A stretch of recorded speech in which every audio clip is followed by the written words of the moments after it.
Hi, it's Lucy here, and I'm going to be making a special male birthday card today. I'll be using these great brick papers from Uniquely Creative, which have so many different brick patterns. They're double-sided, and one side has larger bricks, and the other side has smaller, and there's so many designs to choose from, 12 to be exact. And I'll also be using these Nature's Canvas papers with wood textures on them. These two packs are going to be so great for male and female cards. I can't wait to show you more design ideas in the near future. Okay, so firstly, I'm going to use my Sizzix die cutting machine and scrapbook.com's magic mat, which I'm loving. And I'll be die cutting these cute tools. I'm going to use silver cardstock as they're quite small and I can die cut a lot of items at once with this machine. I'm going to take the opportunity to die a few sentiments at the same time. I've die cut them out in white so that I can ink them or keep them white. I can also use them to double up sentiments by gluing them underneath. I'm die cutting them on scraps of white paper, so the paper may have been wasted otherwise anyway. I've added a shim, which my homemade shim is a piece of scrap printer paper. This works perfectly for giving that extra bit of pressure that's needed. Sometimes I'll add two pieces or fold one piece over if required. I need to die cut the tools in silver and also in yellow, orange and wood so they look more authentic to the real tools, and you'll see how I put them together later.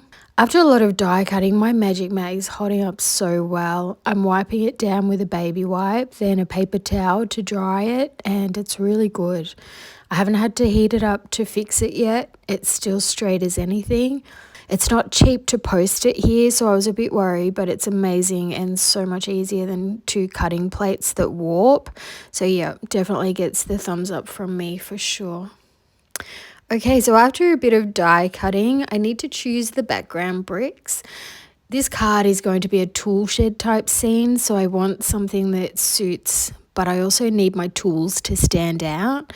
I originally thought that the red brick on the right would be best, but the silver gets lost on it, so I've decided on one of the black bricks. I think the tools stand out best on the black brick with black grout, but I don't think it looks like a tool shed brick, so I'm choosing the black brick with white grouting. I'm making this card for my son Trent, who turns 19, so I'm going to make a larger card.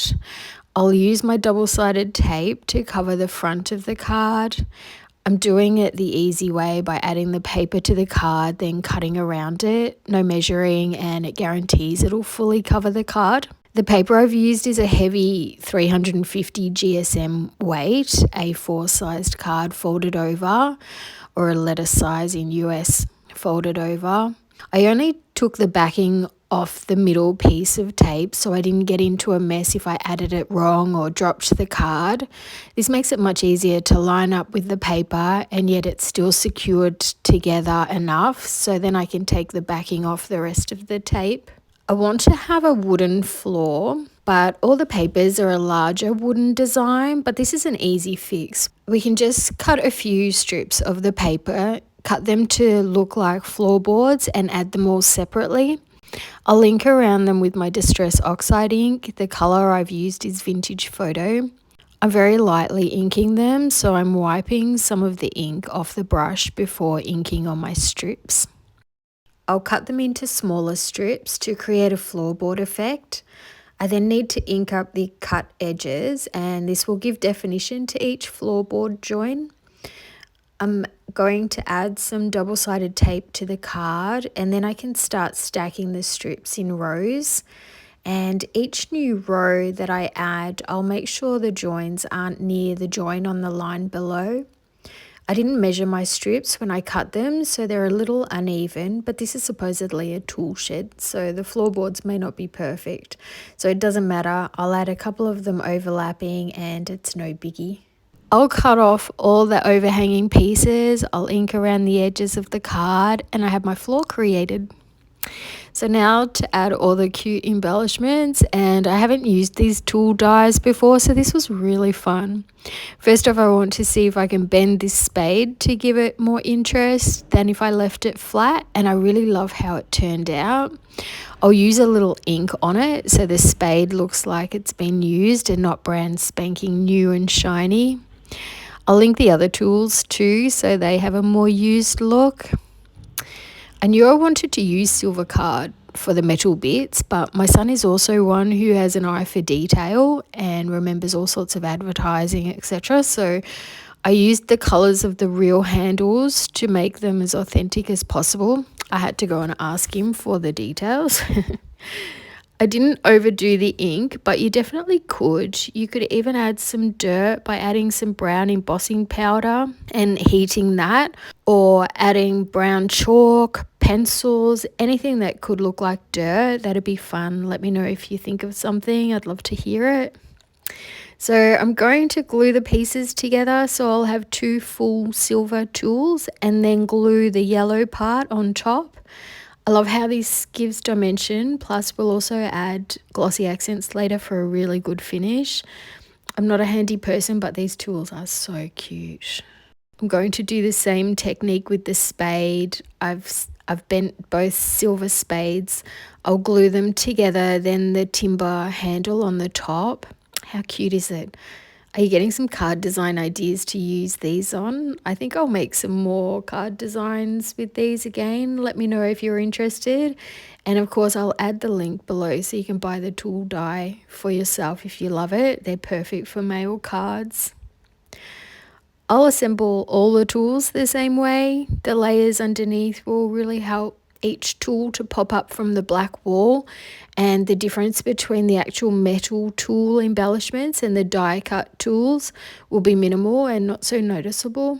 If you don't have any silver card, you could use grey cardstock, or you could use silver embossing powder, which will work just as well. If you're interested in buying some silver card, I'll have a link below. I'm going to use these white puffy alphas to spell out Trent's tool shed. He doesn't have a shed, he lives at home with us, but I'm using an artistic license here. I know he'd love a shed full of tools like this one day. I don't think the alphas will stand out enough if I add them directly onto the brick wall, so I'll cut a piece of timber paper to make it look like it's a plaque on the wall. I don't want to add the alphas on completely straight. I prefer to add them a bit uneven. For one, it's quicker, but I also think it adds a bit of character too. I'll cut the timber piece out and distress the edges. You can also do this with scissors. I need to make a toolbox as I couldn't find one online to print out, and this was just as easy, and of course because it's from the same papers it matches my card perfectly. So I'm going to cut the dimensional parts as well, so I'll need a top and a side, and I'll make sure I cut them so the wood grain is going in the correct directions. But other than that, they don't need to be perfect. I'm just eyeballing it, I'm not measuring. I just need to make sure it's around about the right size for a toolbox in comparison to the size of my tools. Luckily, toolboxes come in all sorts of sizes, so we really have a lot of wiggle room to play with when cutting this. I'm going to mount the front of the toolbox onto some scrap cardboard from an old notepad. This is a great way to recycle them. I'll do 2 layers to give it height and a 3rd layer just at the bottom so that it's even with the top when I add the tools inside the box and peeking out. I'll cut this spanner in half so it looks like there's double the spanners in the toolbox. I hope you love this card. I was thrilled with it and how it came out in the end, and I'm hoping my son will too. My son is the cutest thing ever. He always has been since a baby, but he's a smooth talker and he knows how to get around me too. Do you have one of those at home? So I have a sheet of cork from Uniquely Creative, so I've cut a square of it out to add to my brick wall. The thought is that it's a cork board on the wall with a notice, so I'll add a little notice for his birthday on there. I'm just going to move everything around until I'm happy with the placement of everything, and I won't glue anything down until I'm happy with it all.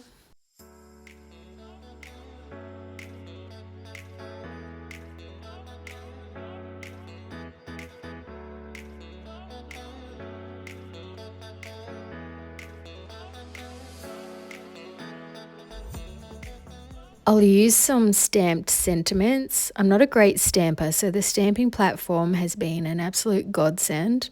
I'm going to use more cardboard from the backing of an old notebook, as it'll keep the grungy look I'm after for this card. If I did it on white card, it would stand out too much. I didn't press down very hard first time as I didn't want to overdo it. I don't have any more of this scrap cardboard. And I prefer to then ink again and stamp again.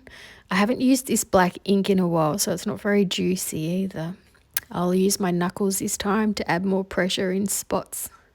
I'll pop it through my die cutting machine with this sentiment strip die because this is printed on cardboard and maybe I didn't let it dry for long enough. Some of the ink has come off onto the washi tape. It hasn't made a difference here, but something to note as it could. This is such an easy way to cut out all the sentiments at once and leaves them all with a lovely rounded edge. They always look so much nicer cut this way, and I'll have a link of course to this die too. It's one of my most used dies as I use it for making strips as well as cutting the sentiments. I'll move everything around until I'm happy with the composition, then glue everything down. I have some really, and I mean really, old brads here. These nails and screws would be perfect, except they're too large, so they won't look right. I'll have to use these smaller bronze brads, which are more size appropriate. I'll poke the prongs through the cork, and instead of splitting the prongs, I'll bend them together. They'll still hold their place nicely, and yet I won't have any bits sticking out this way. I was going to add 4 brads, but on the last one I put it too close to the edge and the cork split. So I'll just take the bottom 2 brads out and cut off the bottom.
I'm just adding glossy accents to the tool handles to give them a rounded glossy shape to them. They'll look so cute once they're dried. I'll finish the card off with a bit of doodling. I have a 3-pack of markers with different sized nibs, and I'll use the smallest nib to doodle around the happy birthday, and I'll use the fattest nib for the rest. I hope you liked this card and enjoyed watching the video. The little tools could be used in so many different ways. Let me know if you'd like to see some more design ideas with them. And I'd so appreciate you giving this video a thumbs up if you enjoyed it. It really helps YouTube know to share it to more crafters. I love reading your comments, and if you'd like to see more of my videos, please subscribe to my channel if you haven't already. And don't forget to click the notifications bell if you want to be notified when I add a new video too.